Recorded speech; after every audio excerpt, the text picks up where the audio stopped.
Hai Sobat Info, aku yakin deh di antara kamu pasti banyak yang berpikir bahwa jodoh itu merupakan perkara yang rumit kan? Mungkin juga hampir semua orang setuju dengan pendapat yang satu ini. Tapi kita semua harus tahu nih, bahwa dari zaman kuno hingga era digital, sulitnya menemukan pasangan hidup ternyata menjadi masalah bagi banyak orang. Ditambah dengan kesibukan yang menyita waktu dan kurangnya kesempatan untuk bersosialisasi, jumlah pria dan wanita lajang di tiap negara pun terus bertambah. Ternyata selain itu nih ya guys, rendahnya jumlah pernikahan bahkan sudah menjadi masalah sosial di Cina dan juga Jepang. Tetapi sebenarnya jomblo bukan masalah sosial baru. Sejak berabad-abad lalu, kesulitan dalam mencari jodoh sudah bikin nenek moyang kita pusing loh guys.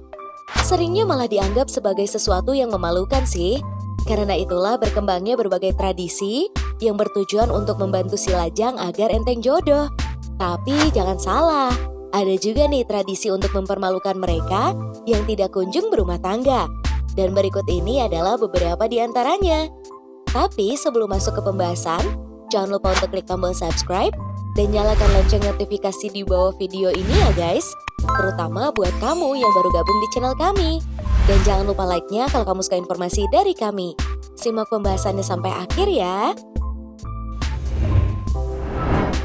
Disiram bubuk kayu manis. Kalian harus tahu nih guys, bahwa Denmark punya tradisi unik yang berkaitan dengan para jomblo. Mereka yang masih melajang, tidak punya pasangan saat usia menginjak 25 tahun, akan disiram bubuk kayu manis beramai-ramai. Hal ini sih tidak ada bedanya dengan tradisi lempar telur dan juga tepung yang dilakukan para pelajar Indonesia saat teman mereka berulang tahun.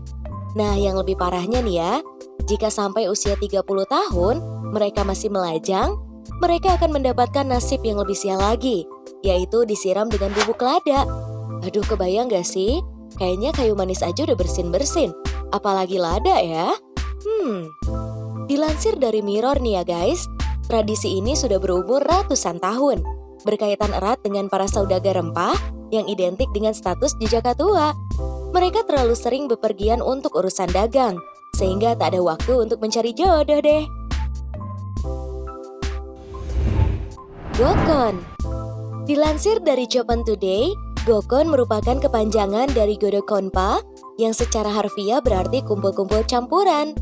Hal ini merupakan ajang gaul sekaligus mencari jodoh yang sangat umum dilakukan oleh muda-mudi Jepang.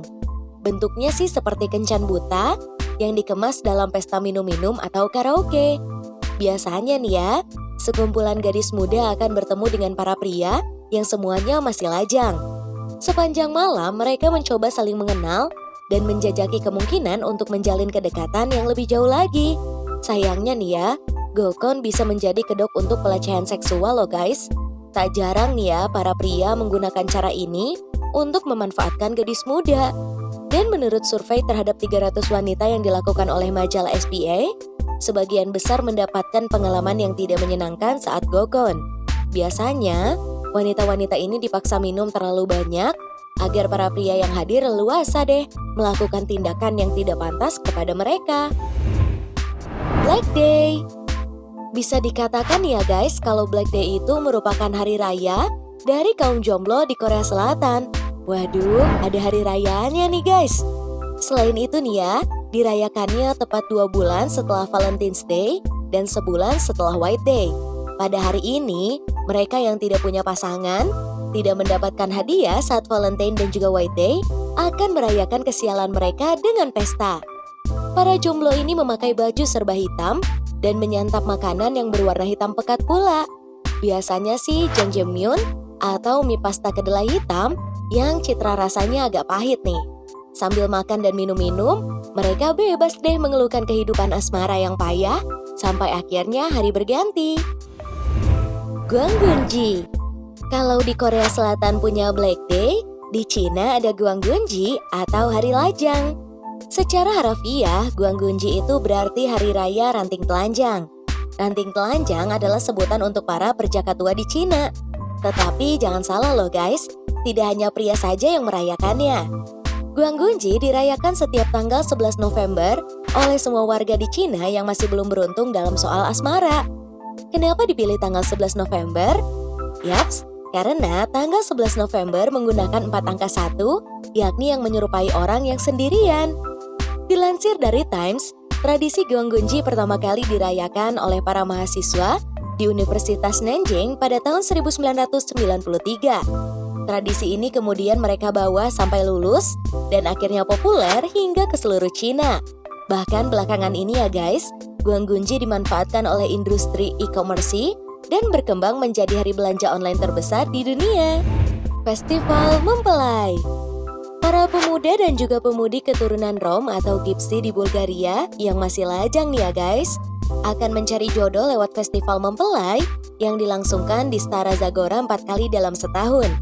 Di sini para pemuda Rom dari komunitas Kalaizi yakni keturunan imigran kelas pekerja yang mencari nafkah sebagai pengrajin tembaga akan saling bertemu, berdansa, dan juga mencoba untuk saling memikat. Kadang nih ya, mereka juga ditemani oleh orang tua masing-masing loh guys. Tujuan utama dari mereka adalah mencari calon suami dan juga istri.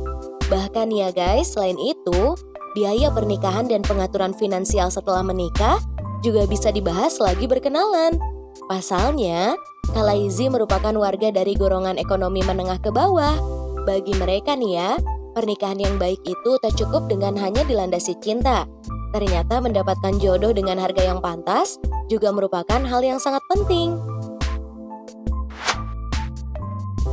So, itu dia guys, tradisi dan juga hari istimewa yang khusus didedikasikan untuk para jomblo.